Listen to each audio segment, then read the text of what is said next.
So, what's up mga ka-RC? Ah, di share ko lang sa inyo, ito yung first time build ko sa RC crawler. 1:10 yung binubuo kong setup.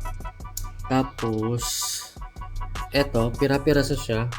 Hindi ako bumili nung kit kasi mas gusto ko yung from scratch build. Actually, first time ko talaga magbuo ng RC. So, let's start. Ito, front axle. This is brass, aluminum. I'm not sure kung brass, aluminum, or just pure brass. Then, 50 kilogram servo. Ayan siya. All metal, stainless steel, oil shock.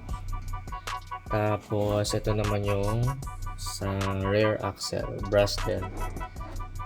So, may kabigatan siya. Medyo mabigat. So, ayan. For heavy duty purpose. Ito hindi ko alam kung anong brand yung beadlock tsaka wheels. Binilo ko lang siya sa sa Temu or Temu. And then gagamit din ako ng tawag dito transfer case, 2-speed transfer case, 3S battery, 7,200 mAh.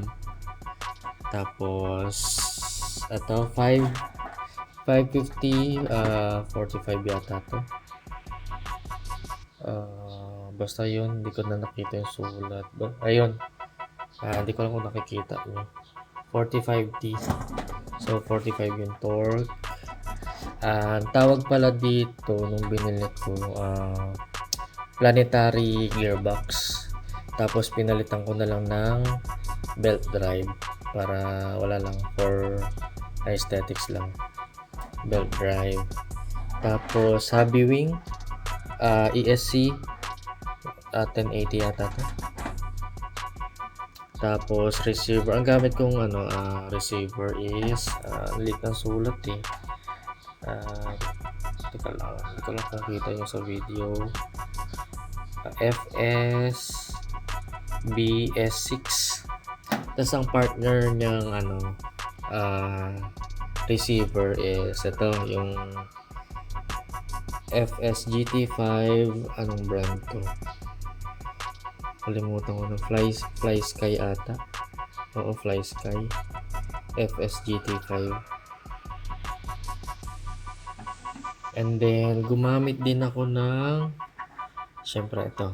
Actually, itong 9 kg na 2-speed servo is overkill na siya. Kaso, dapat 3 to 5 lang is enough na. Pero wala akong makita kasing bracket ng nung isahang lang. Wala akong makitang bracket nung para sa isahang servo lang. Kaya 9 kg na lang kinuha ko. Tapos gagamit din tayo ng BEC, external BEC, adjustable voltage, kasi ang gagawin kasing frame, ang plano kong frame is all metal, which is sobrang bigat. So ayun, wala pa akong frame kasi magpa-fabricate ako ng sarili kong frame chassis, pati mga battery mounts and other mounts para makatipid. Ayan, so nag-start ako sa mga pira-pirasong parts galing sa Shopee and Temu. So ayan, overall yan pala, kalansay pa or skeletal. Pero i-test natin ngayon yung electronics niya. So battery nakasaksak na ito. Tapos i-on natin yung BEC. So pag in natin yung BSC, on external BEC, servo lang yung mag-ooperate muna. I-on natin tong yan, controller natin. So ang purpose nun is dahil sobrang bigat nung magiging body or frame natin, napakabigat na nung overall weight niya, kailangan na ng separate source nung mga servo para hindi siya mabitin. Para hiwalay yung voltage ng motor or nung ESC sa motor, hiwalay din yung voltage ng mga servo galing sa external BEC. So try natin yung servo lang muna kung gagana. Ayan, gumagana. Na-tune na rin natin yung ano yan, yung kung gaano yung ano nung angle, yung angle nung pagliko ba. Nakalimutan ko na yung term na yun, EPA. Basta ganun. Tapos trim, pati yung na-tune na rin natin yung trim yan. Tapos yung servo naman para sa 2-speed transfer case, nasa channel 3. Yan. Magana na rin. Tapos i-on natin yung ESC naman. Ito. Yan. Tapos sa-unblur na yung motor niya. Ito. On. Accelerate. Tapos reverse. So, ayan pa lang sa ngayon na mamaya or sa next video is gagawa tayo ng frame. And then, para ma-assemble natin ang buo yung yung ating RC. So, wait lang. So, ayan. Kaya pala tayo gumamit ng external BEC para sapat na yung voltage na kakailanganin ng mga servo. Kasi pag nagkulang yung bato ng voltahe niyan is either hindi siya lumiko or paputol-putol yung yung pag ng servo, yung pag-sway or pag-operate. So, tingin ko naman hindi mangyayari yun. Basta lang, for assurance lang din na tuloy-tuloy yung operation ng servo. Kasi ang bigat nga nung magiging case natin. Yung case natin is gagamitan natin siya ng black iron na mga bakal. So, sa susunod papakita ko yun. Yan. So, first time build from scratch.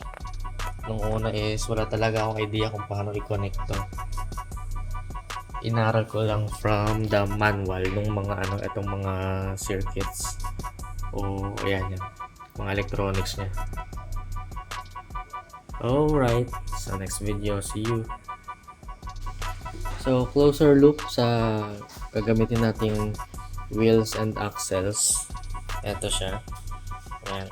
Ang size na to is kalimutan ko na, 120 yung taas niya, yung pinaka diameter ng overall wheels. Tapos yung lapad naman niya is 48 cm. Ayan. Tapos for the beadlocks, etong bakal aluminum alloy. Tapos 2.2 inches. Ayan. Aluminum alloy, and then sa ating axles naman, portal axles, ayan, brass. Mas mabigat siya compare sa aluminum.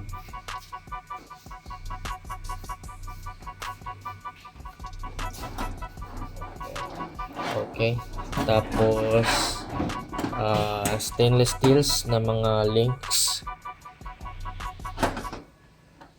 Tapos oil shock na suspensions.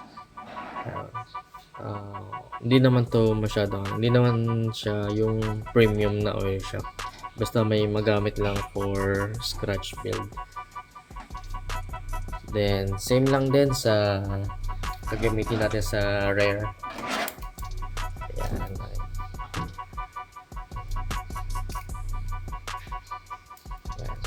Portal axles. Okay.